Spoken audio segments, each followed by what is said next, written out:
kuasa.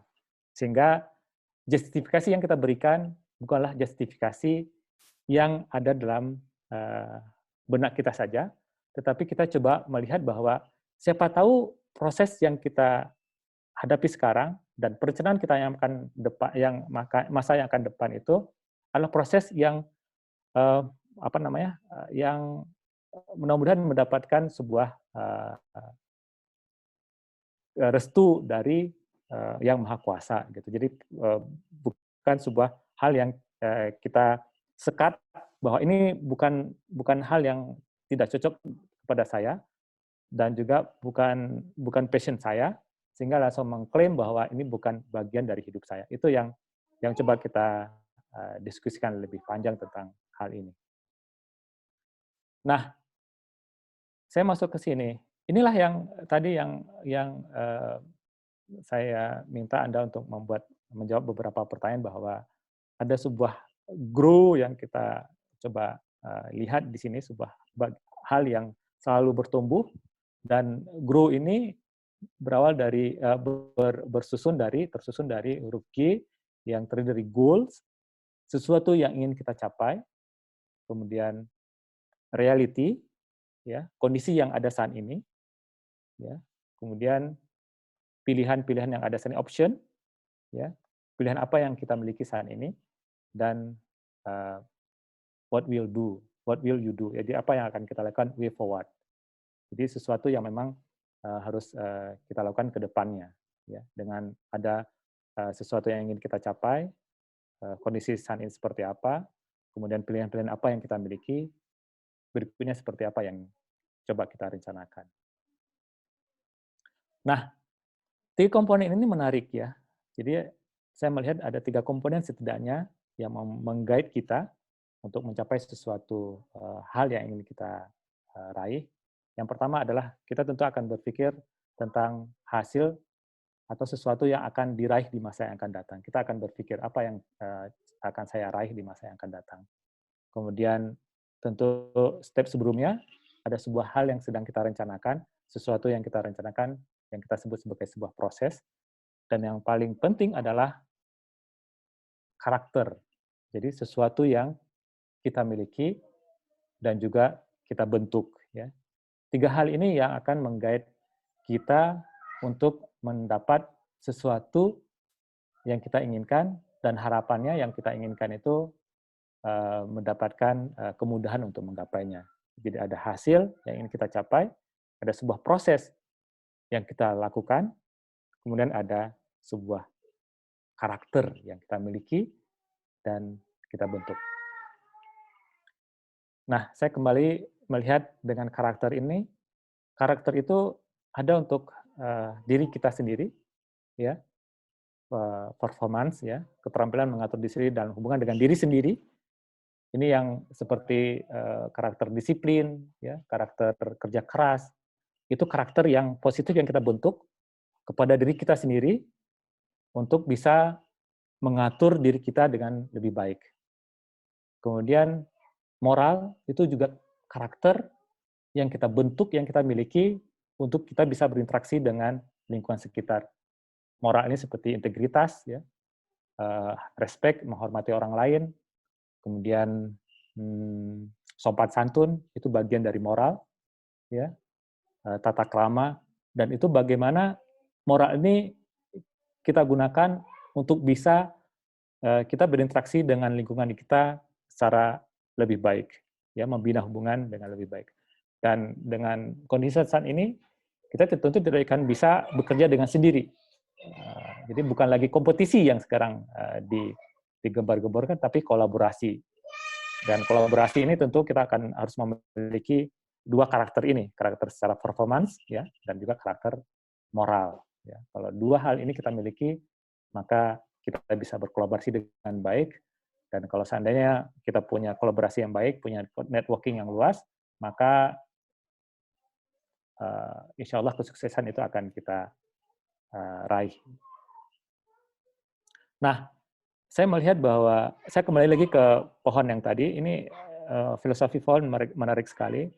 Dan kalau kita lihat pohon makin besar, akarnya makin panjang gitu ya. Jadi pondasi yang membuat pohon itu bisa bertahan dari tiupan angin yang kencang adalah karena dia punya akar yang panjang, mencekram ke bawah tanah, sehingga itu menjadi sebuah fondasi yang kuat bagi pohon. Nah, akar ini menjadi sebuah karakter ya, karakter yang tentunya karakter itu bukan hanya gifted ya, bukan sesuatu yang memang tidak bisa kita bentuk, tetapi itu sesuatu yang bisa kita bentuk ya, atau sesuatu yang bisa kita latih. Misalkan karakter kerja keras, karakter disiplin, karakter um, integritas gitu ya, kemudian karakter apalagi karakternya menghormati orang lain dan beberapa yang lain. Ini yang bisa yang harus kita bentuk. Nah, di saat kita bicara goal, tujuan yang ingin kita capai, maka di situ ada sebuah result, ada sebuah hasil yang ingin kita capai, dan sebuah effort. Effort adalah sebuah proses yang kita lakukan untuk mencapai tujuan tertentu yang ingin kita raih. Dan terakhir, ini sebuah hal penting dan saya pikir harus kita bentuk dalam diri kita, yaitu kejujuran, honesty, integritas, etika, dan saling menghormati.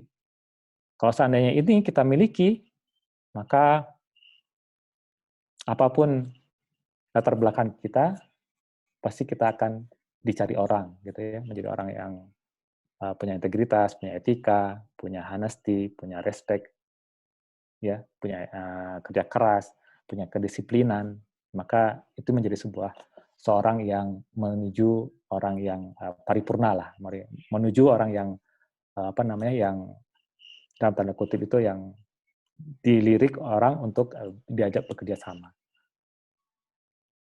Sehingga saya mau coba menuliskan sebuah ungkapan bahwa dalam hidup kita ada dua bayangan karakter, yaitu karakter baik dan karakter jahat tentunya. Jangan pernah lelah untuk memperkuat bayangan karakter baik, meskipun tidak mudah, terjal, dan berliku. Dan saya akhiri dengan sebuah pantun, ke Aceh kita salat di masjid raya, selepas itu makan mie kepiting. Hidup sekali haruslah bermakna, gapai ridho ilahi itu yang terpenting. Saya pikir itu yang bisa saya share. Terima kasih. Assalamualaikum warahmatullahi wabarakatuh. Waalaikumsalam warahmatullahi wabarakatuh.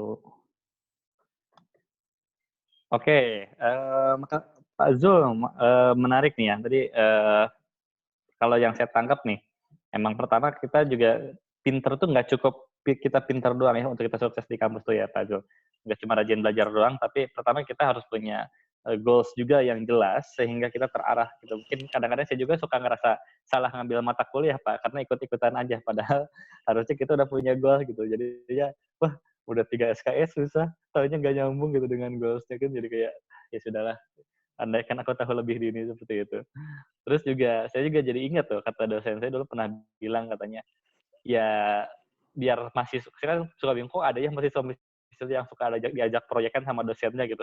Ada juga yang nggak dapet gitu, nggak diajak pas saya coba tanya gitu, katanya ya sebenarnya bukan karena pinter aja sih, karena kan kalau masih pinter-pinternya mahasiswa, ya namanya juga mahasiswa segitu-gitu aja lah ya gitu maksudnya. Tapi yang lebih penting tuh yaitu integritas, etika, itu. Jadi pada saat emang dosennya itu nyaman untuk ini orang bisa dipercaya nih, terus ininya juga enak gitu ngobrolnya atau diajar-ajarnya. Nah, lebih cenderung buat diajak proyeknya besar ya Pak ya kalau gitu. Nah, oke.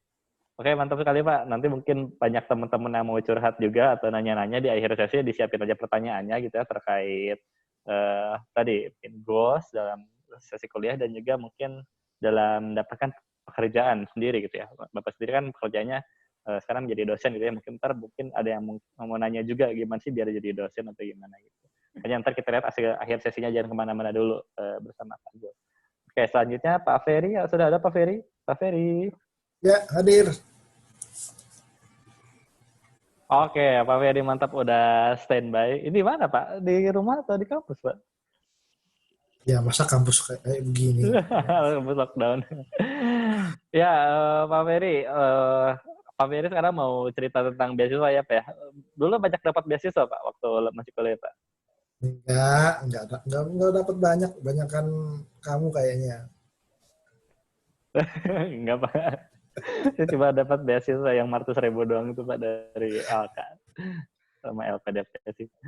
Nah, oke. Makanya dari Pak Ferry nih yang sering berkecimpung dengan bidang-bidang kemahasiswaan dan administrasi kampus dan mahasiswa, mari kita coba dengar ceritanya tentang macam-macam. Ada beasiswa apa aja sih di kampus tuh gitu. Terus gimana cara dapetnya gitu. Saya juga bingung sih selama waktu kuliah sih nggak pernah dapat Pak, dan masih bingung loh. Saya nggak dapat, teman saya dapat ya, apa ya saya bedanya sama teman saya kayak gitu.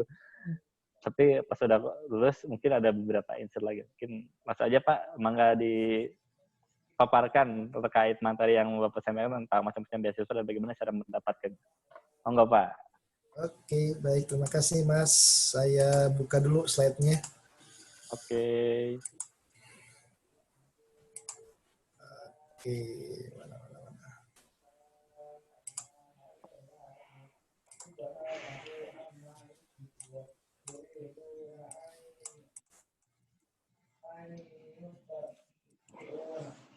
Oke, baik. Sudah muncul ya? Mas Husna, udah muncul belum?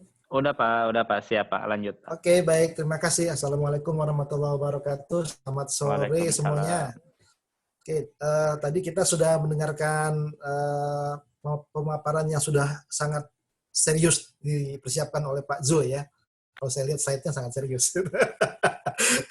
Saya main-main aja lah ya hari ini, kita tidak terlalu serius. Yang penting manfaatnya bisa kita coba cari bersama begitu.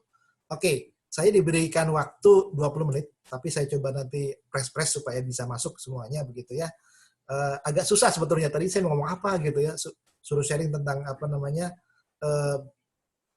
tipe-tipe ragam beasiswa. Saya pikir semua orang udah tahu gitu ya, tapi oke lah, baik kita cobain lah gitu.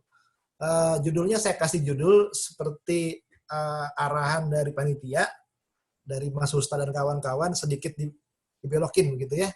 Kalau tadinya jangan jadi mahasiswa cengeng, saya ganti deh, mahasiswa zaman now menjadi mahasiswa zaman now yang anti galau gitu ya. Biar sama-sama W belakangnya gitu kan. Oke, kenalkan nama saya Ferry Susanto. Sehari-hari sekarang masih bertugas di Dirmawa, Direktorat Kemahasiswaan ITB, Sekretaris Bidang Pengembangan Karakter dan Kesejahteraan Mahasiswa. Dan selain itu, tentu ini adalah tugas tambahan ya. Tugas utamanya adalah di Teknik Geologi, sebagai dosen pada jurusan Teknik Geologi ITB. Baik, ini kontak saya, ada email di ferry-sglitbacid, ada Instagram, silahkan yang mau follow, silahkan. Facebook sudah lama nggak mengikuti juga, tapi kadang-kadang ya posting sekali-kali lah. Maklum masih kolonial ya maksudnya. Milenial tapi udah agak senior memang gitu ya. Oke, baik. Ini acara kita hari ini tentang menjadi mahasiswa zaman now yang anti cemen, yang anti galau gitu ya. Galau kenapa? Karena bingung dari mana kuliahnya gitu kan, biaya kuliahnya. Bingung karena nanti kalau misalnya pengen punya mimpi S2, punya mimpi S3, bingung juga kemana kita cari beasiswanya. Oke, baik. Saya akan mulai dengan slide yang pertama ini. Kalau mau komen silahkan. Komen di di Zoom boleh ataupun di YouTube juga boleh. Kira-kira kalau Anda lihat gambar ini, apa yang Anda bayangkan? Apa persamaan dua orang ini? Nggak ada yang komen nih. Ya, ayo diramein komennya. Mungkin satu botak, yang satu enggak tuh Pak. Bisa. Oke. Sama-sama winner tuh Pak, katanya. Oke, boleh. Sama-sama winner. Yang satu muda, yang satu tua. Ya, nggak ada yang jawab sama-sama Real Madrid ya. Oke, baik. Saya pertegas di sini. Oke. Di slide berikutnya saya munculkan khusus Mas Zidane ya. Jadi ini ada seorang Zidane saat jadi pemain dan juga saat jadi pelatih. Dua-duanya juara. Jadi pernah jadi pemain, pernah jadi pelatih. Nah, kalau kita mau tanya gimana caranya juara main bola, tanya sama orang ini gitu ya. Karena dia sukses betul tuh. jadi pemain sukses, jadi pelatih juga sukses. Nah, jadi ini orang yang seperti ini nggak banyak. Orang yang seperti ini tidak banyak dan kita harus belajar pada orang-orang semacam ini. Kalau kita ingin sukses main bola, belajarlah sama Zidane gitu ya. Kalau ingin sukses dalam perburuan beasiswa, cari yang kira-kira juga punya pengalaman sebagai pemain dan pelatih gitu ya. Kira-kira gitu. Jadi jadilah Anda pemain yang dipilih pelatih pertama gitu ya, supaya bisa. Jadilah orang yang pemburu beasiswa yang kira-kira nanti dipilih oleh penseleksinya. Yang kedua, pahami cara berpikir pelatih dalam memilih pemain. Jadi coba pahami bagaimana cara penseleksi dalam memilih orang yang akan dipilih dalam seleksi beasiswa. Kira-kira itu gitu ya. Jadi coba mulai belajar menjadi dua orang ini gitu ya. Baik, itu adalah impian, tentang impian ya. Jadi ini adalah profil saya. Saya sama seperti Mas Fahriza, Pak Zul ya, juga di ITB, hanya beda prodi saja. Kemudian melanjutkan sekolah, sempat di Jepang, di Kyushu University. Kemudian ada beberapa fellowship yang pernah saya peroleh, tidak banyak. Di S1 ya, ini umum sebetulnya ya, semua orang juga dapat waktu itu. Kalau mau ya gitu, kalau mau mencoba bisa dapat lah gitu, super semar waktu itu. Kemudian pasca S2 sempat pernah dapat Genesis Gaso, ya ini tanpa gelar, di sini hanya persiapan sebelum sekolah S3 dan kemudian S3 mendapatkan dari Dikti ya. Nah ini yang hari ini masih saya laksanakan di kampus sebagai sekretaris bidang kesejahteraan mahasiswa, khususnya mengurus beasiswa begitu ya. Baik, ini adalah salah satu aktivitas kami kalau bikin kerjasama dengan beberapa mitra kita. Salah satunya ini saya ya. Mungkin kalau C-nya Anda nggak kenal, tapi kalau produknya pasti kenal. Mungkin suka jajan juga ya. Ada Shopee, ada yang suka ke Shopee. Ini Shopee, ini itu di bawah C. Ini salah satu mitra kita ya di ITB. Oke, baik. Namanya scholarship. Jadi pasti berkaitan dengan sekolah. Jadi kalau bahasa Indonesianya siswa, ada beasiswa. Apa itu sekolah, apa itu sarjana? Adalah orang yang mengejar kegiatan akademik dan intelektual, khususnya mengembangkan keahlian di sebuah bidang studi. Jadi saya sekolah di bidang teknik geologi. Pak Zul itu sekolah di bidang teknik geofisika, gitu ya. Pak Ahmad sekolah di bidang air. Jadi ya itu adalah orang-orang yang terkait dengan pengembangan kegiatan ilmu pengetahuan, intelektual, begitu ya, keahlian bidang studi, begitu. Di dalam bidang tertentu tentunya.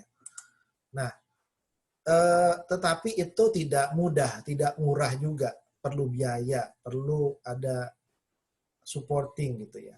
Ini saya sedikit cerita. Rumah yang saya tempati ini adalah rumah yang saya beli melalui tangan ketiga. Ya. Tangan pertama itu adalah seorang dosen yang dia menjual rumah ini karena melakukan studi S3. Jadi Anda bayangin, jual rumah untuk S3 tuh. Mahal kan ya? Mahal. Jadi untuk mendapatkan posisi scholar itu tidak murah, perlu biaya. Makanya kalau bisa ya kita cari beasiswa gitu ya, cari scholarship gitu. Nah, kenapa orang mengejar itu? Karena memang sekolah itu punya reputasi, punya kedudukan sosial yang bagus di masyarakat. Apalagi di beberapa negara itu dia punya tingkat strata sosial yang sangat bagus. Begitu disebut sensei di Jepang, wah semua orang hormat gitu ya. Sensei hormat gitu. Itu mau ngurus apa saja bisa gitu ya.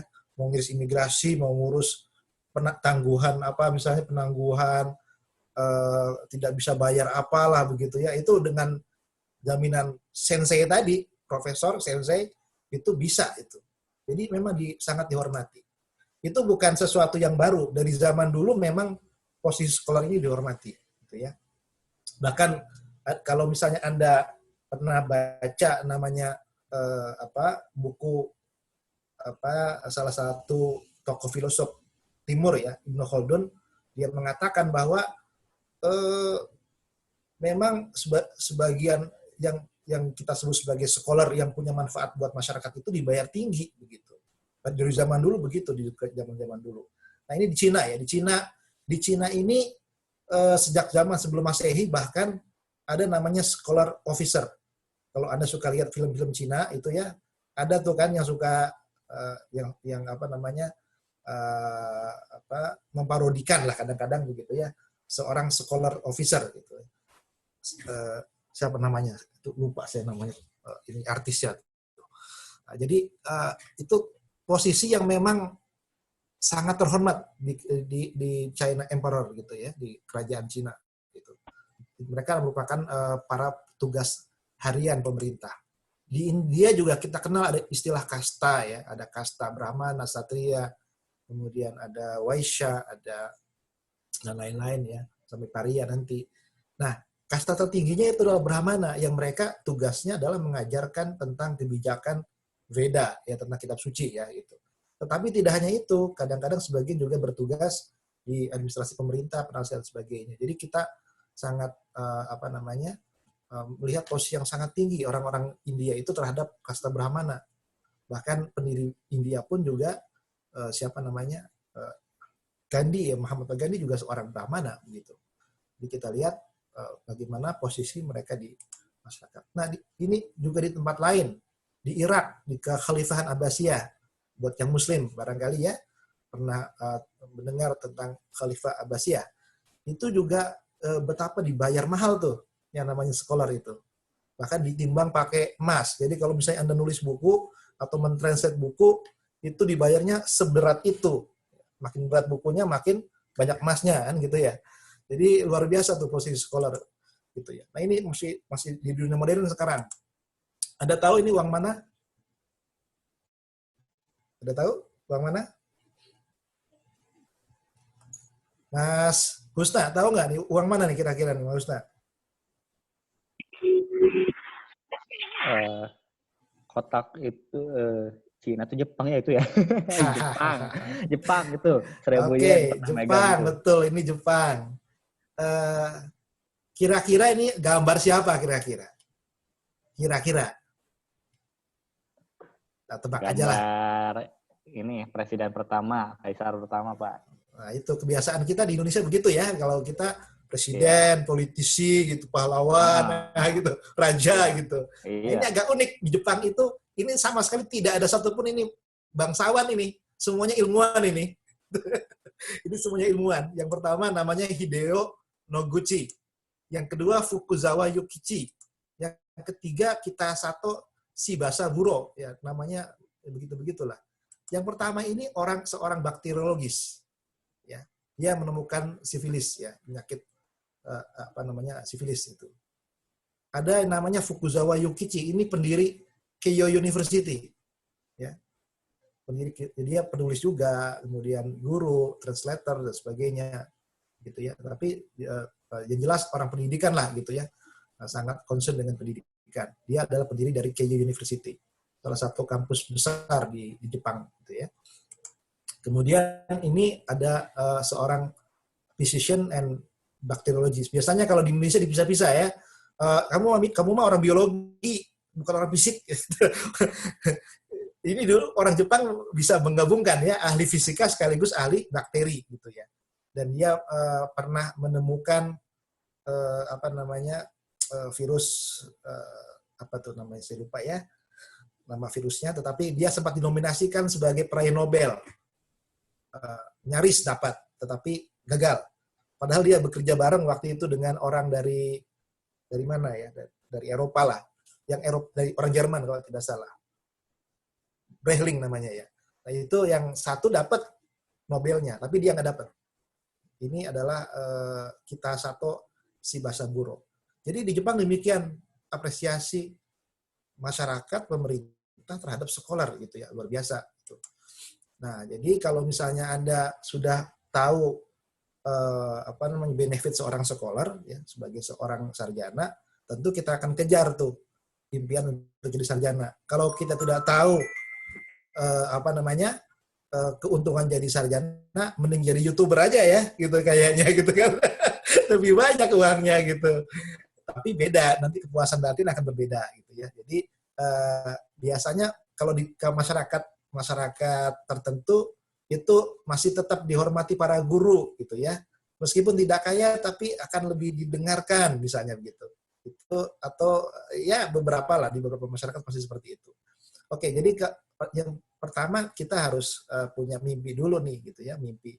Kalau memang mau jadi scholar ya tentu ya scholar bisa S1, bisa S2, bisa S3 begitu ya. Kita harus mengarah ke mimpi itu. Nah, sekarang pertanyaannya kita sampai di mana posisinya? Tadi juga Pak Zul sempat cerita ya tentang path of life gitu, jalan hidup gitu ya, sampai di mana kita posisinya gitu. Sebagian kami sih sudah tidak banyak pilihan. Ya misalnya Pak Zul, saya itu pasti tidak mungkin kita sekarang bermimpi misalnya jadi pemain bola misalnya, udah susah gitu ya. Sudahlah, kita sudah ada di situ gitu, tinggal melanjutkan saja gitu kan gitu. Anda masih punya lapangan yang luas nih, mau jadi apapun bisa, dari YouTuber sampai jadi sarjana gitu, atau sarjana YouTuber juga bisa gitu, bisa dua-duanya. Itu banyak pilihan gitu. Jadi silahkan Anda petakan di posisinya di mana, asal jangan masih di bawah. I can do it, kita nggak bisa, nggak pernah dapat beasiswanya, nggak bisa, ya akan selamanya nggak bisa gitu. Tapi coba deh, mulai paling tidak mulai berpikir how do I do it, bagaimana saya bisa mencapai itu gitu kan. Nah itu sudah mulai nih, nanti setelah itu I'll try to do it, kita akan coba gitu ya, sampai terus nanjak sampai yes I did it gitu ya, kita dapat itu ya. Jadi punya mimpi, yang penting bertahap. Nanti akan sampai kok. Gitu. Kita akan sampai kok pada tempatnya. Nah ini bisa kita buat sebagai tangga sukses, dari impian sampai menjadi sukses. Ya, buat detail, buat planning kalau kata Pak Zul tadi, rencananya apa, buat detail, gitu ya. Mau masuk nanti kalau yang sudah mahasiswa berarti menyelesaikan tugas akhir bulan apa, semester berapa gitu, harus jelas. Jangka waktunya harus jelas, membuat tujuan, rencananya begitu ya. Dan yang penting adalah tindakannya, ini actionnya. Mau sekolah S2 tetapi tidak pernah memantau kapan dibuka pendaftaran, kelewat lagi gitu kan. Gitu. Jadi harus ada jelas tindakan nyatanya gitu. Kita buat detail, kita buat rencana, kita buat agenda, kemudian eksekusi. Eksekusi yang penting. Nah, ini scholarship. Jadi scholarship itu memang tujuannya adalah sebagai bantuan untuk siswa agar mereka bisa mengejar pendidikan dan memenuhi impian tanpa rintangan yang berarti. Jadi kalau misalnya selama ini problemnya adalah biaya hidup, dengan beasiswa maka biaya hidup itu bisa tertangani. Kalau masalahnya adalah misalnya tidak mampu bayar SPP, dengan beasiswa SPP maka akan tertangani gitu ya. Dan seterusnya. Jadi itulah tujuan beasiswa ya. Memberikan akses kepada mereka yang tidak memiliki sarana untuk memenuhi biaya pendidikan. Jadi kalau sudah ada ya nggak usah. Kalau orang tua, tapi kadang-kadang ada juga kepuasan dalam hal ini, kemudian prestise. Anda mungkin tahu ada beberapa artis yang pasti tidak kekurangan dari sisi keuangan begitu, tapi dia juga apply scholarship karena ada prestisius tertentu gitu, dapat sekolah di Harvard atau di Oxford atau di jadi mengacu pada satu orang ini. Ada yang coret-coret siapa nih? Bukan. Wah, marah Pak, fansnya artis yang disebut kali Pak. Oh, bukan Zoom Bomber ya? Oke, baik. Bomber. Saya khawatir karena kemarin kolega saya diserang oleh Zoom Bomber ya. Iya Pak, mengerikan Pak. Oke, baik. Iya, Pak. Jadi seorang artis pun juga masih mau loh dengan scholarship itu karena ada prestisius tertentu di situ gitu ya. Dan tidak dilarang gitu ya. Dan tentu saja boleh saja asal memenuhi itu kan. Karena pada prinsipnya scholarship juga tidak hanya buat yang tidak mampu secara ekonomi, karena ada juga pemberian penghargaan untuk mereka yang berprestasi. Ayunda, Pak. Ya? Mayudi Ayunda. Saya nggak mau nyebut nama, kenapa?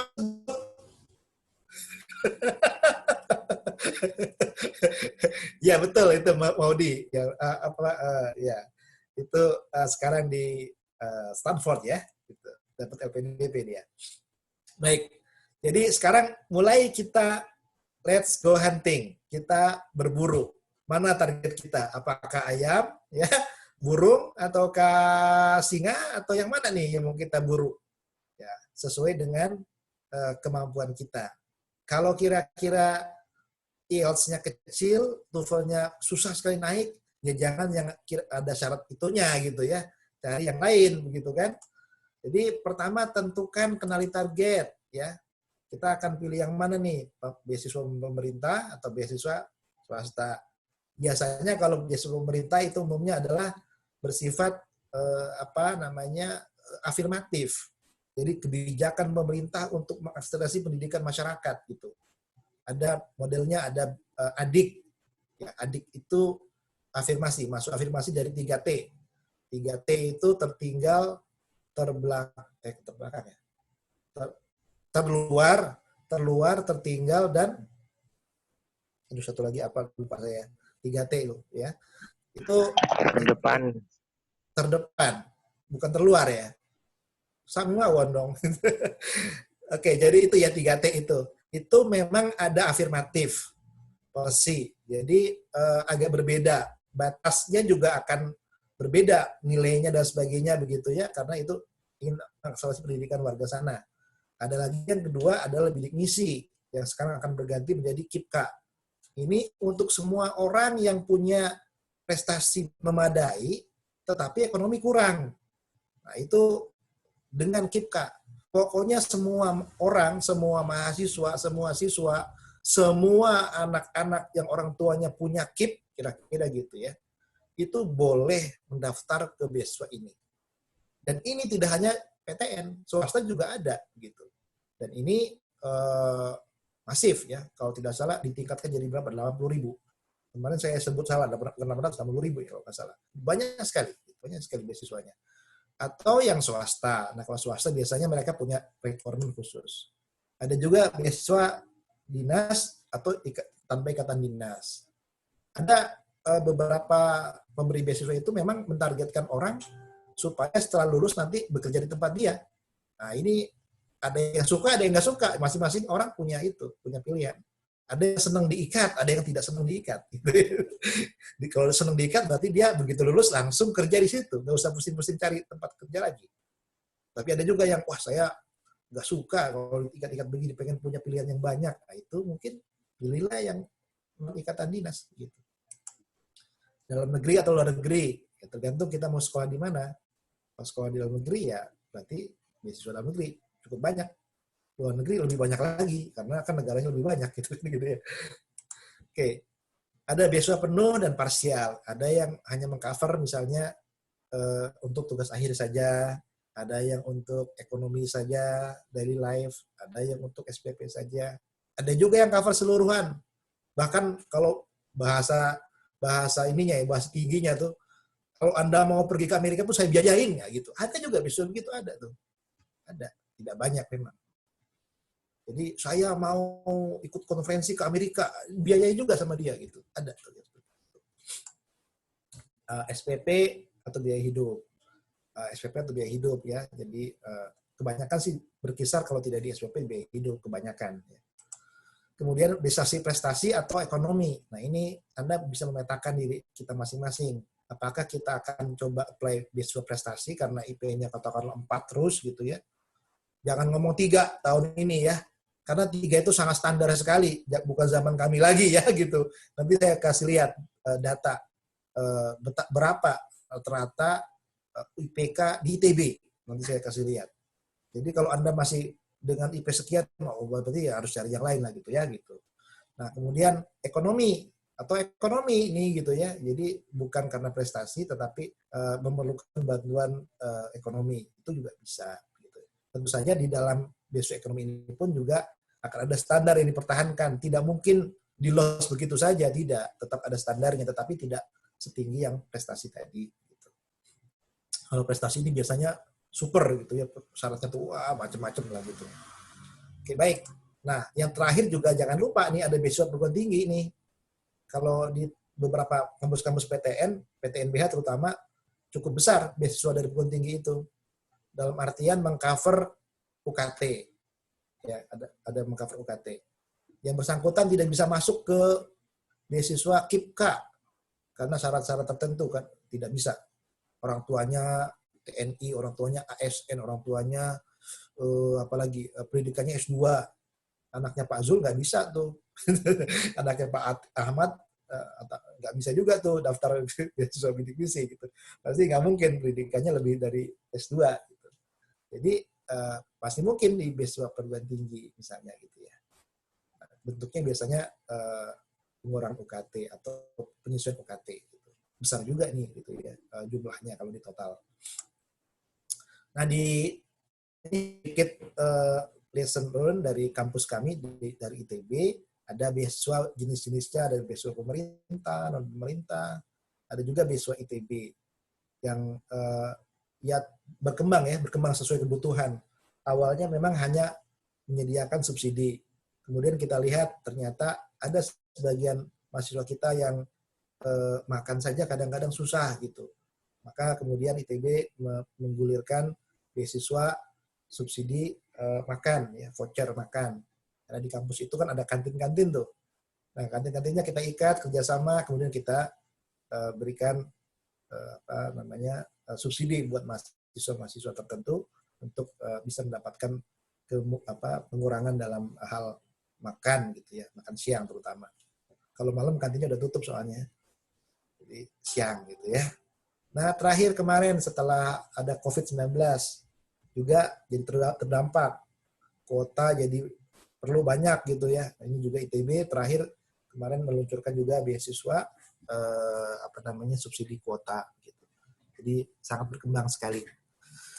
Baik, nah ini beberapa mitra kita, ada sekitar kalau dari sisi pemerintah itu ada paling besar tentu dari Ristek Dikti ya. Ini sekarang sudah berganti menjadi Kemendikbud sekarang. Itu ada Adik, ada PPA, ada 3T, ada bidik misi begitu. Dan beberapa Pemda. Beberapa Pemda yang pasti yang sudah berjalan beberapa waktu ya adalah ada Pemprov Jabar, kemudian ada Kota Bandung, ada Jakarta, Batam dan sebagainya.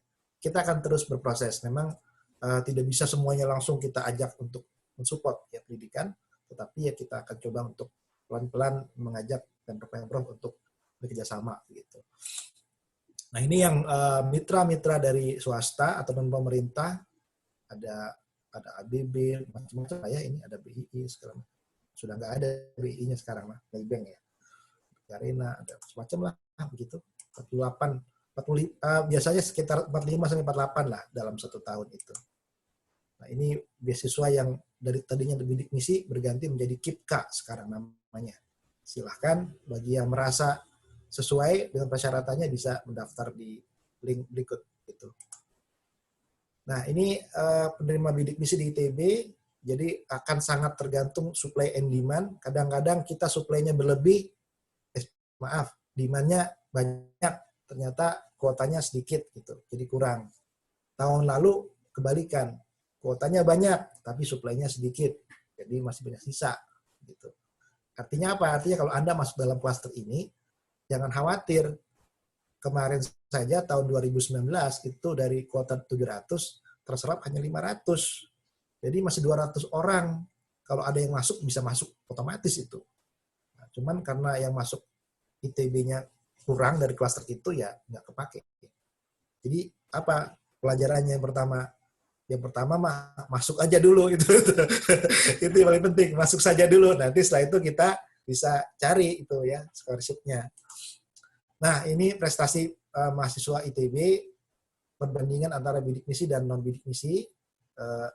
Karena kita memang harus laporan terus ke pemberi beasiswa, dalam hal ini adalah kementerian, maka kita harus rekap itu. Nah, ini bidik misi itu yang warnanya biru ya, tidak terlalu beda jauh dengan yang reguler. Jadi memang secara standar itu sama dengan yang lain. Hanya memang dari sisi ekonomi perlu dibantu, itu saja. Bahkan pada waktu tertentu kadang-kadang leading ya. Tahun berapa tuh? Ini udah diupdate. Sebelumnya ada yang angkatan 2016 itu dia lebih leading nih di atas. Tapi karena terus masuk ke tahun berikutnya kembali turun ya. Disalip lagi oleh rata-rata ITB. Jadi rata-rata ITB sudah 3 koma ya. Jadi kalau misalnya kita menggunakan standar 3 koma ya berarti rata-rata saja, itu bukan prestasi yang sangat tinggi sekali gitu saat ini. Nah, kemudian ini jumlah lulusan juga misalnya ini angkatan 2011 dari 700 orang 700 lulus, artinya semuanya lulus gitu ya. Gitu. Yang lain masih berproses. Ada yang masih nyangkut-nyangkut lah gitu ya. Gitu. Baik. Jadi kadang-kadang memang beasiswa ini juga memacu kita untuk kemudian perform, karena dituntut oleh orang lain kan, harus standarnya tercapai, harus lulus, harus ini, harus itu, sehingga kemudian sebenarnya tercapai. Ya, itu bagian lain yang juga saya kira manfaat dari para pemberi beasiswa, para penerima beasiswa itu, mereka akan sangat struggle untuk menjaga kualitas ininya, akademiknya begitu ya. Akan coba untuk menyesuaikan dengan requirement dari pemberi beasiswa. Gitu. Beberapa ada yang mensyaratkan 3,2, 3,5, 3, berapa ya? Beberapa lah begitu. Baik, ini distribusi beasiswa di ITB ya, kalau kita bandingkan antara yang menerima dan tidak menerima, itu banyak yang menerima lah kira-kira gitu ya. Karena paling tidak mereka mengajukan untuk pengurangan subsidi UKT. Sehingga dalam hal ini ITB itu hampir perbandingannya 1:2 dengan beasiswa dari gabungan semuanya itu. Jadi gabungan pemerintah dengan ITB itu kayaknya 1:2 gitu ya. Kemudian beasiswa di luar negeri ya. Jadi sekarang saya masuk ke beasiswa dalam luar negeri. Setiap negeri punya aturan masing-masing ya, dan setiap negara punya beasiswa dengan aturan yang unik masing-masing begitu. Pemberinya itu bisa jadi dari lembaga pemerintah, bisa juga badan dunia, bisa lembaga sosial, bisa juga dalam bentuk grant atau project. Ya. Dan, kalau Jepang itu khusus ya, dia ada skemanya U2U, ada university to university, ada G2G.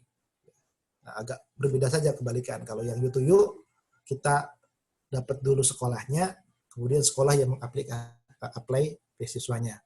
Kalau G2G, ya kita dapat dulu beasiswanya, kemudian baru apply sekolahnya. Ini kalau di Indonesia, G2G ini mirip dengan LPDP.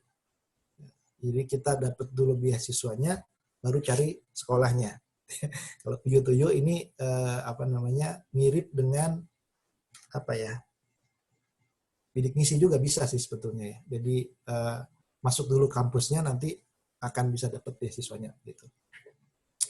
Nah, peruntukan beasiswa ini ya bisa ada S1, ada yang magister, ada yang doubling, ada yang double juga. Jadi paket master doktor gitu. Tapi harus cepat. Biasanya master 2 tahun, doktor 3 tahun, 5 tahun total. Ini magister doktor 4 tahun misalnya begitu. Ada juga yang begitu, beasiswa itu. Kemudian, nah ini yang poin penting ya, pengalaman para pemburu beasiswa, para senior kalian begitu.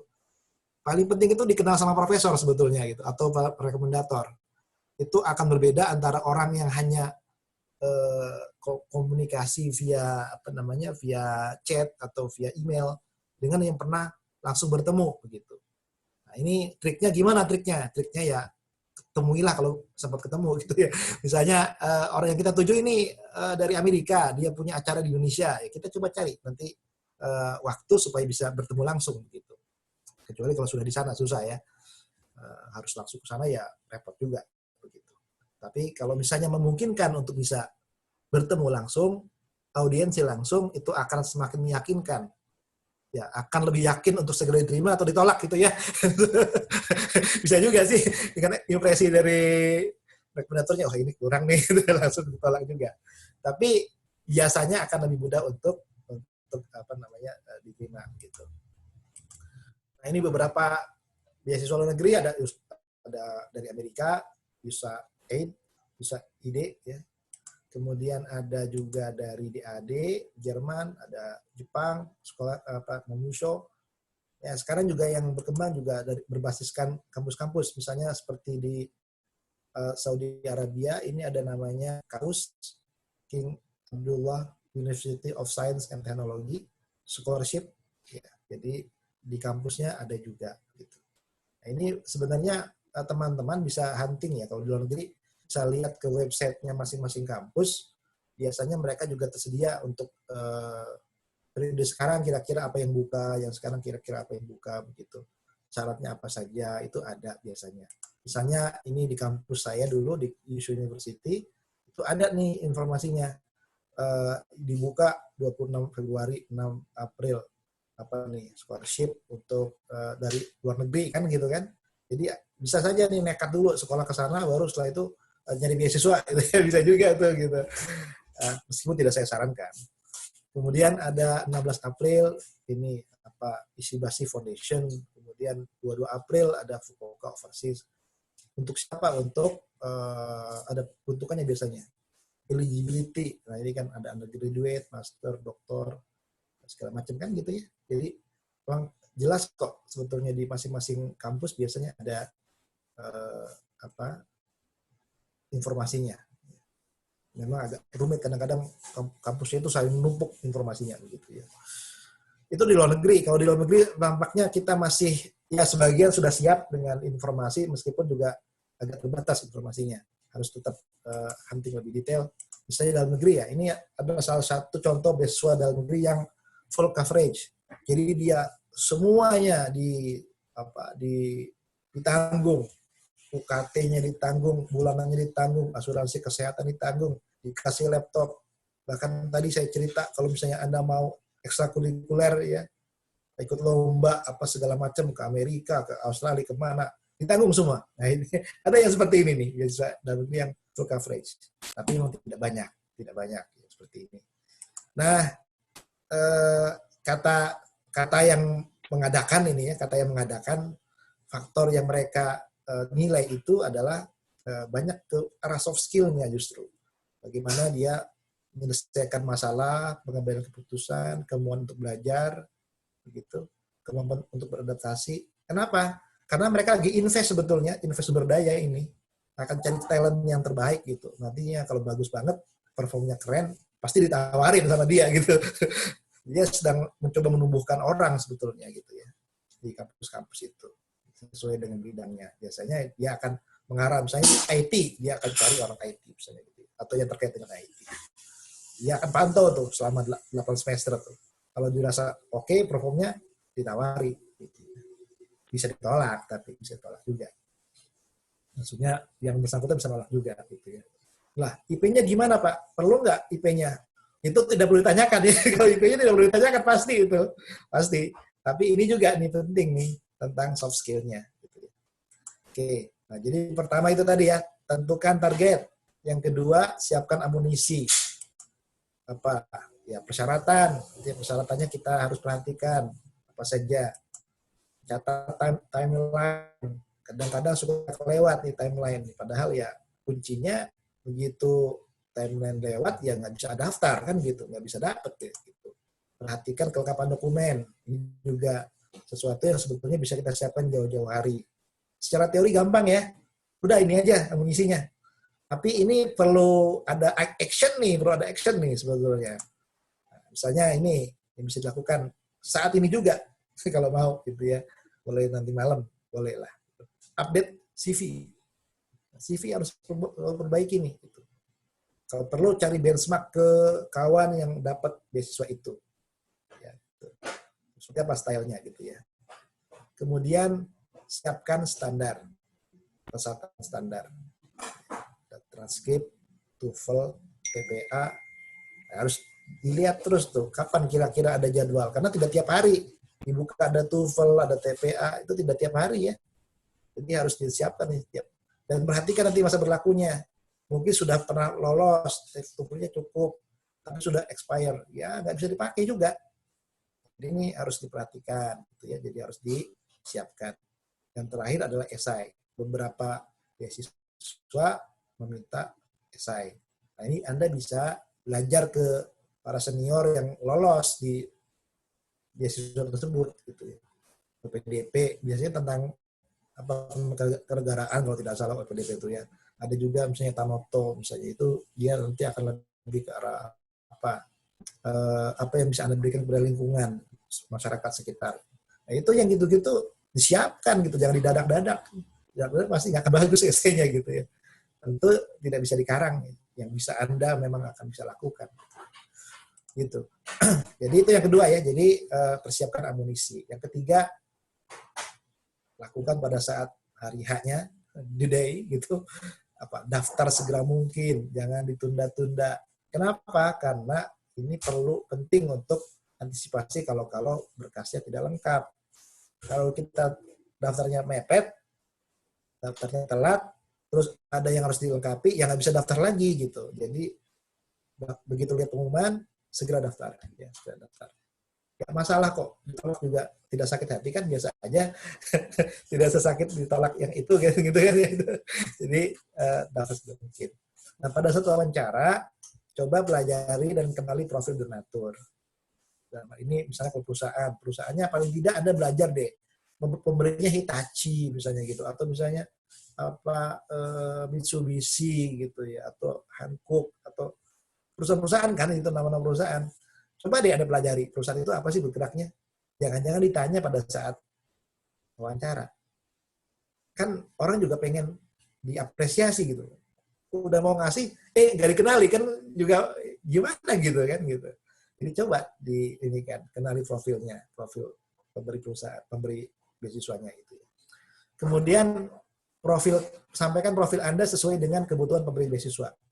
Jadi kalau misalnya pemberinya itu adalah LSM bergerak di bidang lingkungan, buatlah esai atau buatlah profil yang menunjukkan Anda memang green love, pencinta lingkungan gitu ya, gitu kan. Atau misalnya pemberi beasiswanya itu concern di bidang pendidikan. Coba buat esai, buat activity yang kira-kira menonjolkan bahwa Anda memang orang yang concern dengan pendidikan kan gitu ya. Jadi sesuaikan profil Anda dengan pemberi beasiswa. Yang ketiga, buat draft singkat, esai, dan berlatih untuk menyampaikannya. Kan pada saat wawancara kita tidak baca draft gitu ya, langsung wawancara, ngobrol gitu kan. Jadi buat draft dulu, kemudian latih. Draft dulu, latih. Nah, orang Jepang itu saya kagum dengan mereka, sangat bagus dalam berlatih itu ya. Berlatih terus gitu, terus diulang-ulang gitu. Terus kan ada yang ngerti yang dia omongin gitu. Tapi bagus ada sisi itunya ya, sisi belajar untuk menyiapkan untuk menyampaikan esai yang akan disampaikan gitu. Dan terakhir jangan lupa berdoa ya, karena bagaimanapun akhirnya nanti Tuhan yang menentukan gitu ya. Kita hanya bisa berusaha semaksimal mungkin, nanti Tuhan yang berikan yang terbaik. Jadi kalaupun gagal jangan mutung gitu ya, karena itu wajar, biasa kan daftarnya banyak gitu, nggak mungkin seperti itu ya Mbak, pasti ada yang gagal. Mungkin Anda diberikan nanti kesempatan yang terbaik lagi, lebih baik lagi gitu. Di kegagalan itu adalah bagian dari proses untuk berhasil gitu ya. Ya, jadi kata Robert Kiyosaki, success poor teacher. Itu sukses itu adalah guru yang kurang bagus gitu ya. Berhasil, begitu nyoba berhasil, nggak ini gitu loh, nggak dapat pelajaran gitu. Ya kan? Dapat pelajaran. Jadi kalau misalnya Anda gagal, bisa belajar, perbaiki. Dan orang lain nanti bisa belajar dari kegagalan. Coba kalau misalnya Anda langsung berhasil, daftar berhasil. Apa yang mau di-share ke orang? Nggak tahu kan gitu. Nggak tahu gitu karena ya sudah biasa berhasil gitu. Tapi kalau gagal, Anda bisa memberikan banyak pelajaran ke orang lain gitu kan. Nah, ini kita main-main anime sedikit lah. Jadi katanya biasa tuh laki-laki mah ditolak gitu ya, tapi harus move on gitu ya. Nah, paling tidak kalau misalnya ditolak-tolak itu ya buatlah sebuah tulisan sebagai bahan untuk menulis gitu. Kenapa saya ditolak gitu ya. Gitu. Jadi paling tidak biasalah itu. Nah, berikutnya adalah ya, jadi coba terus begitu. Jangan menyerah gitu ya. Dengan cuma satu kali pelamaran gitu ya. Ada kawan itu yang sampai berpuluh-puluh draft ini ya, berpuluh-puluh scholarship dia lamar itu. Yang ke-10 dia baru berhasil. Ada tuh. Jadi ya terus saja mencoba itu. Dan itu orangnya sekarang kalau saya ceritakan, Anda juga kaget. Salah satu prominent ilmuwan Indonesia juga tuh sekarang tuh gitu ya. Yang nyoba ya berpuluh-puluh kali tuh waktu itu untuk dapat beasiswanya tuh. Tapi sekarang udah jadi orang yang keren lah gitu kira-kira gitu ya. Oke. Nah, jadi fail, sukses. Ya. Nggak mungkin terus-terusan fail gitu ya. Karena memang pilihannya cuma dua kan, kalau nggak fail, sukses. Masa coba berkali-kali nggak ada yang sukses gitu ya. Lama-lama nanti akan berhasil. Gitu. Nah, jadi paling tidak Anda harus percaya dengan impian Anda sendiri, kejar targetnya apa, begitu ya. Jadi dan terus kerja keras gitu ya. Nah, paling tidak kita punya mimpi. Ya, kalau tidak punya mimpi, ya udah mau apa lagi gitu ya. Dan jangan menyerah. Gitu. Kalau sudah menyerah, mimpi itu pasti tidak akan terwujud gitu ya, pastilah itu. Dan ini adalah terakhir. Jadi kegagalan adalah cara dari Allah untuk mengatakan bersabarlah, aku memiliki sesuatu yang lebih baik untukmu. Gitu ya. Dan ini sebagai informasi tambahan bahwa beasiswa sekarang tidak hanya memberikan uang, tapi biasanya mereka menyertakan paket pengembangan soft skill. Ini penting juga buat adik-adik semua. Di soft skill bagaimana punya, tadi kata Kang Zul itu punya networking, punya jaringan, bisa berkomunikasi, bisa empati ke lingkungan gitu ya. Nah, ini misalnya contoh kegiatan-kegiatan pengembangan soft skill ya. Ada inspiring talk begitu, ada seminar ya, para tokoh atau ikut ada kegiatan pelatihan kepemimpinan begitu. Ini menjadi guru gitu ya. Misalnya di Tanoto mereka saya ambil contoh sebagai salah satunya ya, di Tanoto itu ada teacher scholarship, jadi buat guru gitu ya, menjadi guru mereka gitu. Ini kegiatan kelompok gitu. Ini paketnya sekarang banding begitu, jadi biasanya dapat beasiswa plus juga pengembangan soft skill. Dan anak-anak sekarang mahasiswa di ITB itu kadang-kadang yang dikejar bukan uangnya tapi soft skill-nya gitu loh. Beberapa itu. Jadi ada beberapa mahasiswa saya temui kasus itu, dia dapat beasiswa, dia lepas, dia pilih beasiswa yang lain. Saya bilang, kan gedeannya itu, saya bilang, kenapa pilih yang ini? Yang ini ada pengembangan soft skill-nya, Pak. Jadi dia kejar soft skill-nya justru gitu loh. Jadi itu beberapa sharing dari saya. Mudah-mudahan bermanfaat. Saya tutup dengan satu pantun lah biar nggak kalah sama Pak Zul. Ya. Jadi menunggu buka puasa di akhir pekan paling enak bukanya pakai selasi, Pak. Ya, pakai selasi. Saya kira cukup sekian. Atas perhatiannya saya ucapkan terima kasih. Assalamualaikum warahmatullahi wabarakatuh. Waalaikumsalam warahmatullahi wabarakatuh.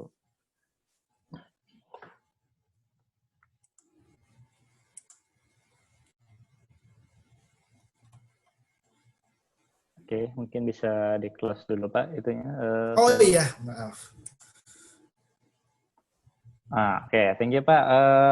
Makasih banyak ini. Saya baru tahu ternyata di ITB sebanyak itu ya beasiswanya. Saya dulu pernah nggak nge-apply beasiswa di ITB karena mikir, aduh kasihan teman saya nanti ada yang nggak kebagian gara-gara saya.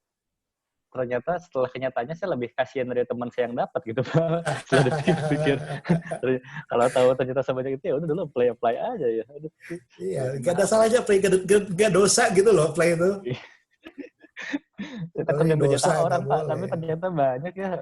Kalau gitu ya dulu apply juga. Ya buat teman-teman nih lah. Mungkin teman-teman yang lain, kampus lain mungkin bisa melihat situasi lokal ya, jangan disamain semua tuh. Iya, ya makanya tadi kita udah lengkap ya. Pertama kita dari Pak Zul kita belajar gimana sih biar kita dapat pekerjaan gitu, makanya diajak proyek sama dosen, gitu, dapat channel-channel untuk mendapatkan penghasilan tambahan.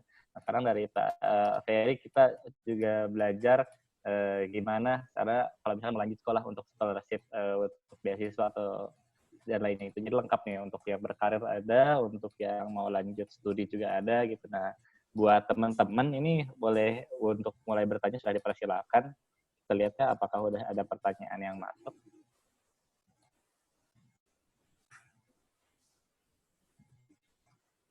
Oke, ini ada yang angkat tangan dari Ahmad. Mungkin oleh hostnya yang angkat tangan bisa di-unmute. Mangga Pak Ate. Bukan Pak Ate itu lain tuh, Ahmad yang lain. Iya, maksudnya Ahmad yang lain mau bertanya, Pak Ate yang Oh, unmute iya. gitu, Pak. Dia kan adminnya, Pak.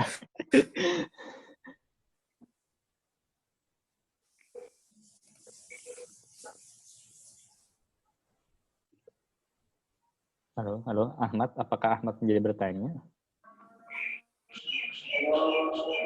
Kalau Ahmad itu...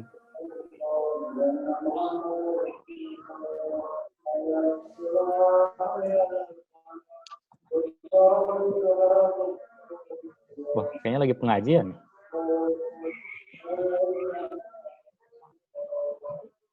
Coba cari pertanyaan yang lain dulu aja deh. Eh,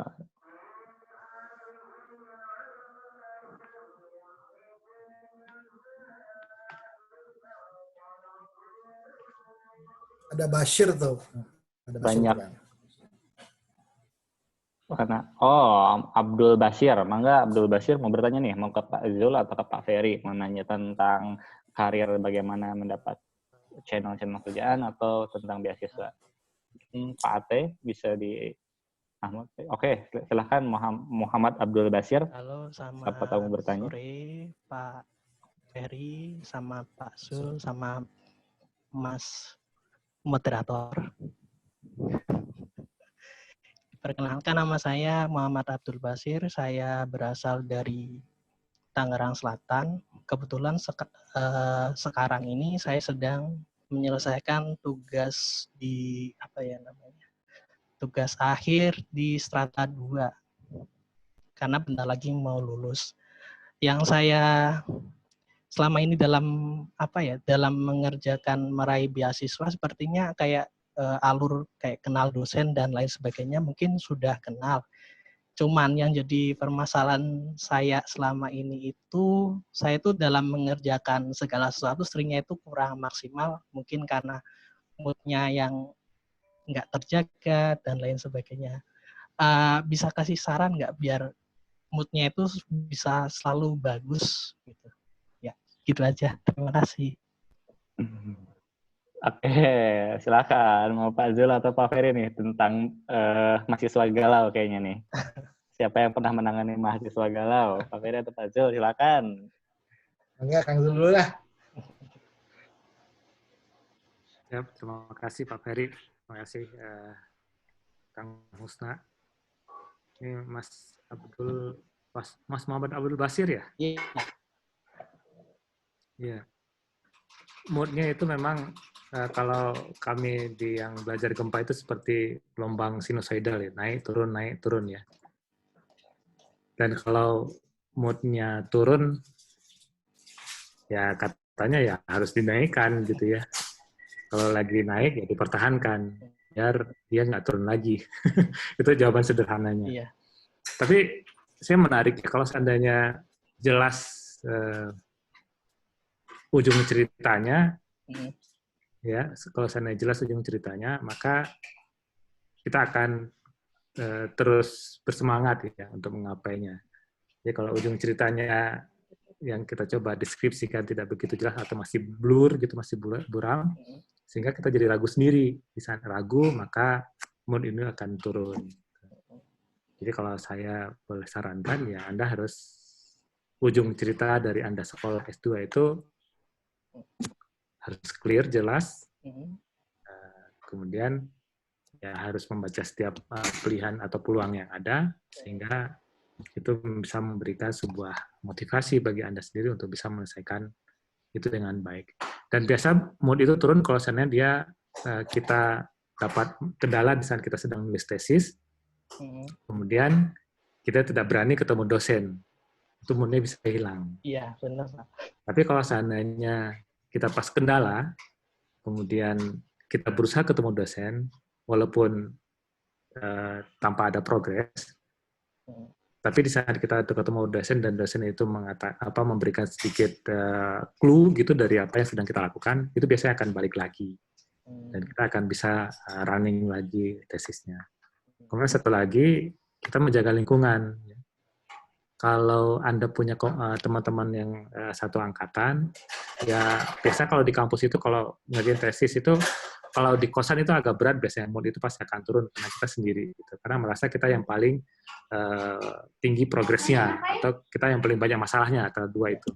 Tapi di saat kita berada dalam komunitas dengan teman-teman satu angkatan gitu ya, mengerjakan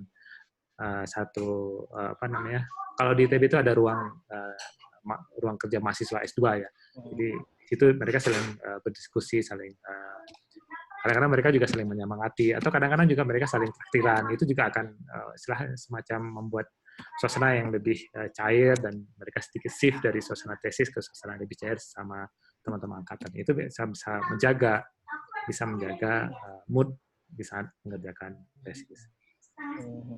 Saya pikir itu dari saya. Mungkin dari Pak Ferry ada yang mau ditambahkan? Ya, terima kasih Pak.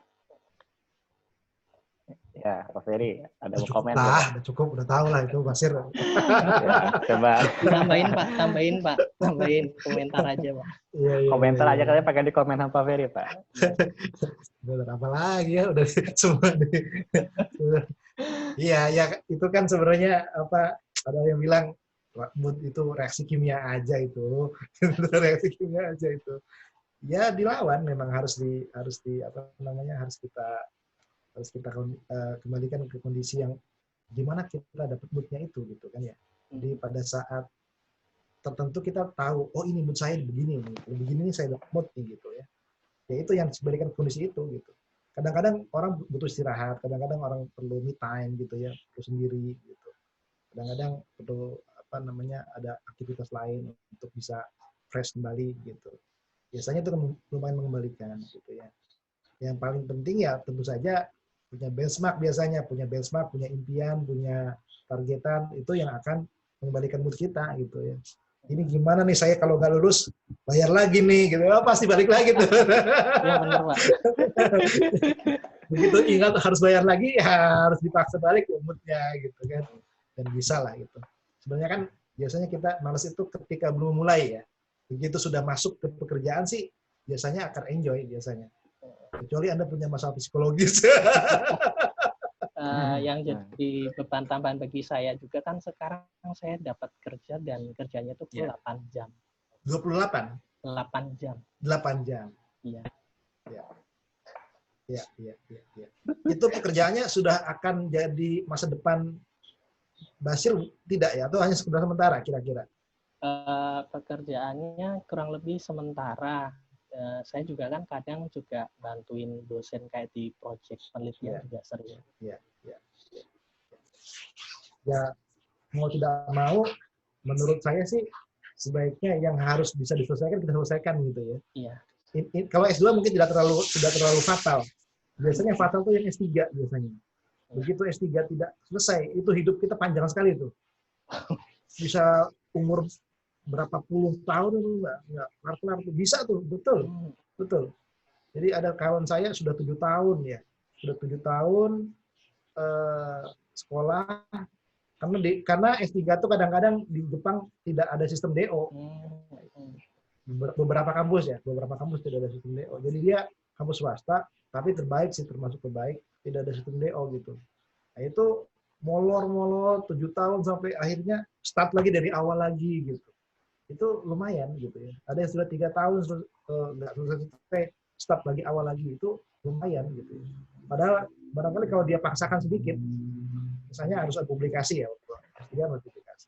Nah itu kalau paksakan sedikit, kita spend waktu 2 bulan misalnya gitu ya, konsentrasi, selesai hidup itu gitu ya, selesai masalah itu gitu. Tapi begitu kita ulur gitu itu melar itu masalah itu gitu, nggak selesai gitu. Jadi kalau saya sarankan, kan S2 ini ada waktunya ya, 3 tahun kan gitu.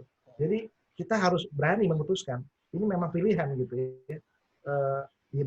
Memang akan ada uang yang hilang ya karena tidak kerja misalnya gitu. Iya, Pak. Tapi itu pilihan yang harus kita ambil, wajib itu. Karena pilihan itu kadang-kadang harus memilih memang gitu, nggak bisa kita ambil semuanya. Nah, punya batasan kadang-kadang pilihan tuh. Ya, nikah 4 kan, batas itu. Enggak, saya bercanda itu. Tapi kalau masih punya pilihan kadang-kadang begitu. Tapi buat kami yang tidak punya pilihan ya pasti akan sangat serius karena tidak pilihan lagi gitu ya.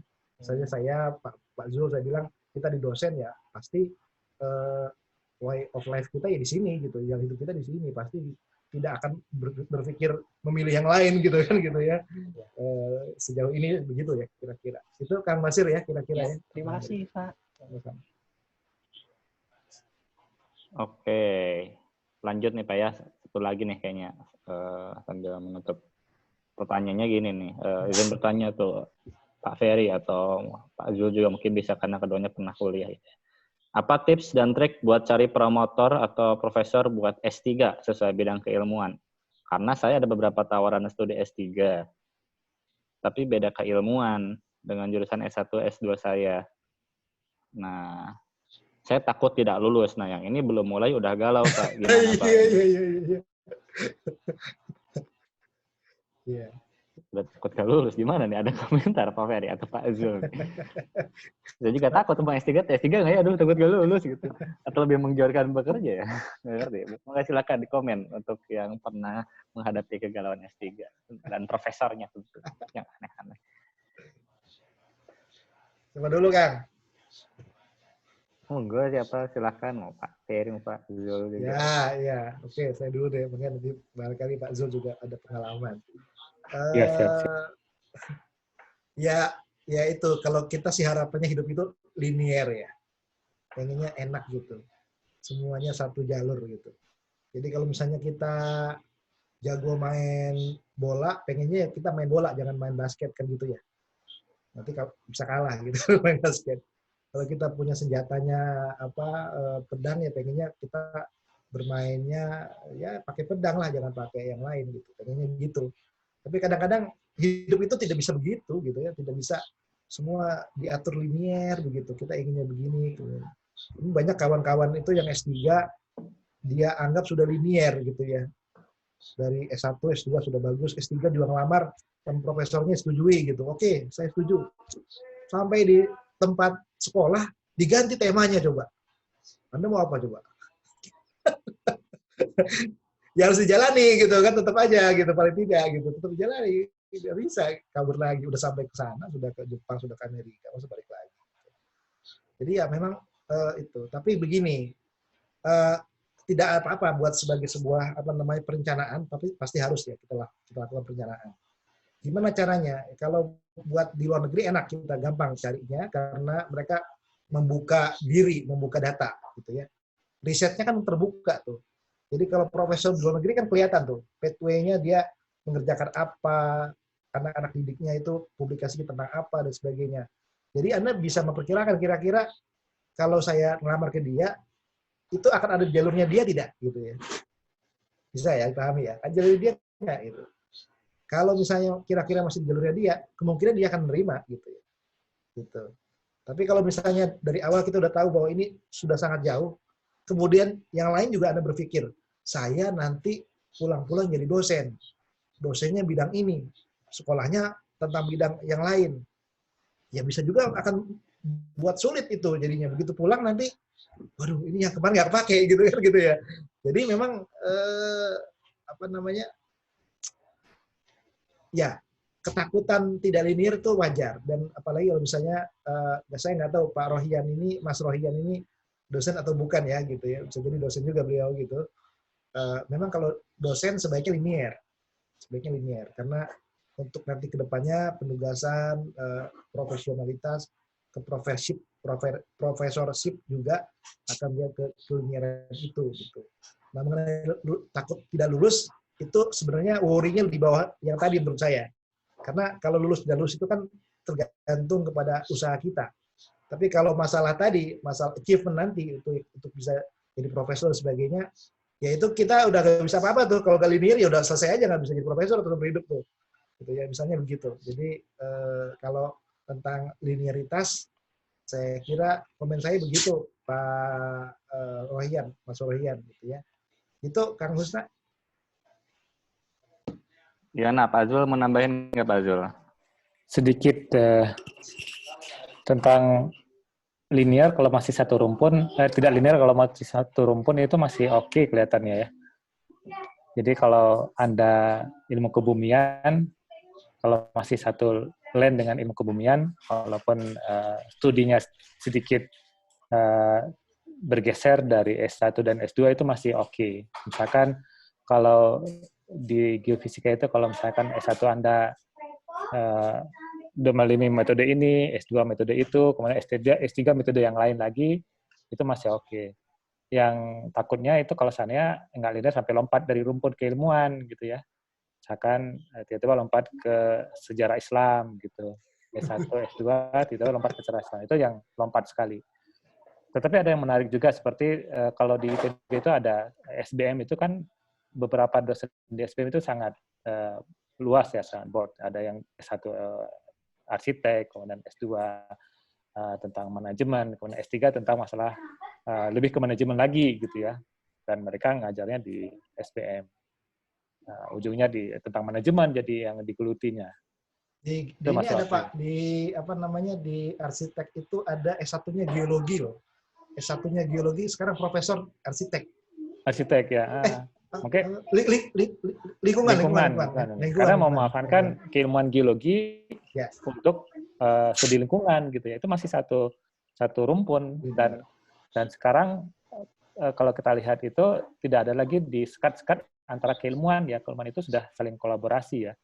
Dan waktu saya sempat di INU itu di Science School of Science itu 4 rumpun di situ ketemu dalam di Earth Science-nya ada geologi, tektonik geologi kegempaan, kemudian ada tektonik geodesi, ada seismologi sama oceanografi. Nanti oceanografi lagi masalah impact dari kegempaan untuk masalah tsunami gitu. Itu dalam satu rumah gitu. Jadi kalau linear itu masih di dalam satu rumpun, itu masih memungkinkan kalau menurut saya. Dan apa tadi? Cari promotor ya. Kalau promotor itu kadang-kadang itu datang sendiri, kadang-kadang juga kita bergerilya untuk mencarinya gitu ya. Kalau promotor itu datang sendiri, tentunya topiknya itu sesuai dengan apa yang ada atau yang sejalan dengan riset promotor yang sedang dilakukan. Suka tidak suka harus ikut gitu ya. Biasanya seperti itu. Jadi kalau seandainya Anda ditawari sama promotornya, kemudian dia menawarkan topik tertentu dan itu bukan bidang yang Anda tekuni, biasanya balik kanan kadang-kadang. Tapi bagi saya menyarankan nggak usah balik kanan, langsung ambil aja. Saya pribadi mengalami dulu saya S3-nya itu tentang seismik tomografi. S2 saya lebih ke geodesi gempa bumi. Sangat jauh berbeda. Kalau seandainya saya bilang, oh saya ini bukan dengan topik saya, nggak susah, saya balik kanan. Itu sayang sekali karena peluangnya sudah ada. Jadi topik tesis sudah ada, promotor sudah ada, beasiswa sudah ada. Sayang kalau seandainya kita balik kanan gitu. Mau tidak mau ya harus babak belur nanti kita menghadapinya ya. Dan jangan takut untuk tidak lulus kalau Anda bekerja dengan baik, dan biasanya kalau S3 itu residen ya, Anda harus selalu di kampus ya. Ya seperti orang masuk kantor aja pergi jam 8-9, pulang sore gitu ya. Jangan pergi hari ini, kemudian minggu depan atau bulan depan baru muncul lagi. Itu kebablakan, kelabakan nanti kalau studi S3 seperti itu. Jadi S3 itu harus residen, harus ada di ruang di ruang kerja ya, di ruang kerja yang sudah diberikan. Insya Allah pasti akan bisa lulus, jangan takut. Begitu dari saya. Oke, makasih nih Pak Ferry sama Pak Zul. Ini pertanyaannya sebenarnya makin banyak nih. Malah makin banyak yang ini karir. Nah, mungkin ntar untuk pertanyaan-pertanyaan selanjutnya, yang lainnya bisa dijapri Pak Ahmad Taufik mungkin ya sebagai host dari admin utama dari GWC-nya di chat. Tapi mungkin ini juga ada satu pertanyaan yang saya pilih nih Pak dari banyak pertanyaan yang terakhir banget nih. Ini mah datangnya dari anak SMA Pak, dia belum kuliah, masih kelas 10. Nah, dia nanyanya tentang cara manajemen waktu biar kewalahan, manajemen belajar kali ya, sama manajemen mental. Nah, mungkin dari Pak Ferry nih dan Pak Zul yang udah sukses seperti bisa ngasih share tentang gimana sih dulu Pak Ferry sama Pak Zul manajemen belajar dan manajemen strategi mencapai cita-citanya kali ya. Ya semacam kayak gitulah. Ini untuk teman-teman yang SMA ataupun yang S1 mau ke S2. Jadi kayak manajemen belajarnya gimana sih biar nggak jadi totos gitu, nggak belajar. nggak DO atau nggak gagal. Mungkin bisa di-share Pak Zul sama Pak Ferry. Zul, semangat Pak Zul. Baik, terima kasih Pak Ferry. Kelas 10 berarti kelas 1 SMA berarti ya? Kelas 10 Iya, kelas 1 SMA. Udah visioner banget ya Pak ya? Ya, makanya saya juga kaget. Kalau menurut saya kalau kelas 1 SMA itu fokus dulu ke SMA-nya, berikan performance yang terbaik selama masa SMA. Kalau untuk belajar, ikuti proses yang ada saja. Ya kalau seandainya ingin istilahnya tambah dosis sewajarnya gitu. Jangan sampai nanti terlalu banyak dosis yang diberikan, pas ujungnya jadi kewalahan sendiri. Jadi sewajarnya, jangan terlalu di-push secara berlebihan gitu ya. Dan saya pikir tadi yang bertanya Aziz, bukan ya? Siapa yang bertanya tadi? Itu tuh, tapi kalau Diandra, SMA ya? tuh Pak, kalau SMA tuh kan suka ada galau penjurusan juga tuh Pak. Dan penjurusan di SMA tuh nggak kalah galau juga sama pertanyaan-pertanyaan lainnya tuh tentang menemukan, aduh saya tuh cocoknya apa ya. Tentang discovering diri, banyak juga pertanyaan yang S2 mau ke S3 tuh kayak, tadi juga ada yang nanya kayak, saya tuh pertambangan tapi saya sukanya pendidikan gitu. Mungkin ada advice juga tentang mengenali potensi diri itu gimana sih? Kayak, oh ini adalah jalan saya tuh ini gitu. Memang sekarang memang ada, kalau dulu masa saya, mungkin masa Pak Ferry, tidak ada talent mapping ya. Jadi waktu saya mau kuliah, saya pengen kuliah gitu. Apapun itu, ya saya mau kuliah. Apakah itu sesuai dengan yang saya minati atau tidak? Mungkin nomor sekian mungkin ya. Yang penting bisa kuliah. Pas masuk ke ITB, kaget juga. Oh ini barangnya ternyata. Ya nggak ada pilihan lagi ya harus lulus karena seperti saya datang dari jauh dari Aceh gitu, datang ke Bandung, kemudian kalau balik kanan kasihan ke orang tua. Motivasi cuma sederhana sekali, tidak ada berpikir nanti saya akan kerja di mana, saya akan lulus dengan kumlot atau tidak. Yang penting saya bisa selesai, bisa pakai toga, bawa orang tua saya melihat anaknya pakai toga, udah hanya itu saja yang dulu saya pikirkan. Sehingga saya ingin mengatakan ke teman-teman bahwa kalau Anda salah jurusan itu jangan perlu takut gitu, tidak perlu takut dengan salah jurusan. Saya dulu berusaha untuk menikmati dan mensyukuri, insya Allah pasti ada kebahagiaan atau kesuksesan di dalamnya. Nikmati dan syukuri, maksimalkan setiap episode yang sedang dilakoni gitu ya. Kalau sekarang dilakoni SMA, ya maksimalkan lakon kita di masa SMA. Pasti ada sesuatu yang lebih baik nanti di saat kita keluar dari masa SMA. Kalau di saat Anda berada di kuliah dan Anda berada di jurusan tertentu, kemudian di satu titik Anda merasa bahwa ini bukan jurusan saya. Kalau ingin balik kanan segera. Jangan galau di tengah jalan. Kalau ingin balik kanan segera. Tentukan pilihannya apa sih sebenarnya.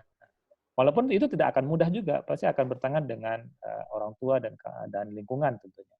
Tetapi kalau tidak mau balik kanan, maksimalkan diri, yakinkan diri bahwa saya harus selesai. Saya harus selesai dengan cepat. Setelah selesai, kemudian saya mendapat gelar sarjana misalkan, itu baru tentukan saya mau kemana. Kalau tadi pertambangan, saya ingin lebih cenderung ke pendidikan ya. Misalnya pendidikan, nggak ada salahnya kan nanti pertambangan Anda menjadi pendidikan, dosen juga pendidikan ya, juga pendidikan. Yang penting adalah Anda harus, kita ya bukan hanya Anda, saya juga termasuk ya, karena saya berada di sana ini sebenarnya sama juga bagi Anda. Ada lintasan-lintasan, kadang-kadang lebih enak yang lain atau lebih enak sini, loh kayaknya nggak cocok seperti ini. Tetapi kalau di saat Anda berusaha untuk meyakinkan diri kita bahwa ini bagian episode yang harus saya lakoni dan saya harus memerankan episode ini dengan sebaik-baiknya, pasti nanti di akhir episode itu saya akan lihat sebuah senyuman ya dari hasil lakon yang saya buat. Ya saya kadang-kadang melihat seperti Tom Hanks ya. Tom Hanks itu kan, saya pikir Anda semua ini mengenal Tom Hanks itu sosok yang ya sangat fenomenal dalam dunia artis gitu ya. Dia pasti akan mendapatkan peran-peran yang berbeda-beda ya. Misalnya dia menjadi di film Forrest Gump, dia akan menjadi peran seorang mahasiswa yang punya kemampuan EQ yang rendah gitu ya. Tetapi dia berusaha untuk memerankan itu dengan sangat baik ya, menjadi seorang peran Forrest Gump. Kemudian di tempat yang lain dia memerankan castaway gitu ya di film yang lain. Kemudian di film yang lain juga dia peran. Tentu di setiap film itu pasti ada bagian-bagian yang tidak nyaman, tapi dia berusaha untuk memainkan itu dengan baik bisa peran yang ada, dan itu yang harus kita lakoni sebenarnya. Itu yang harus kita lakukan. Di saat jangan pernah berpikir bahwa ini bagian yang sangat berat dalam hidup saya. Ada orang lain yang lebih berat lagi dari kita. Ada orang lain yang lebih berat kita. Ada orang-orang lain yang seusia dengan Anda misalkan, yang ingin kuliah tetapi tidak bisa kuliah. Anda yang sudah kuliah, ya harus memaksimalkan kesempatan yang sudah ada saat ini. Intinya adalah nikmati dan syukuri. Nikmati dan syukuri. Nikmati dan syukuri pasti ada kebaikan di dalamnya. Terima kasih. Mungkin dari Pak Ferry ada yang mau ditambahkan? Oke, monggo Pak Ferry wejangannya Pak. Terakhir ya, udah mau buka. Iya, semua tadi kita bicara, sebetulnya kan ujung akhirnya adalah mencapai kesuksesan. Sukses itu biasanya orang lebih spesifik lagi mengatakan kebahagiaan gitu. Nah ini dalam dunia psikologi ada pertanyaan sebetulnya Diandra ya. Saya yang tidak muncul nih, Diandranya kemana nih Diandranya nih? Kalau kelihatan kan bisa lihat langsung gitu.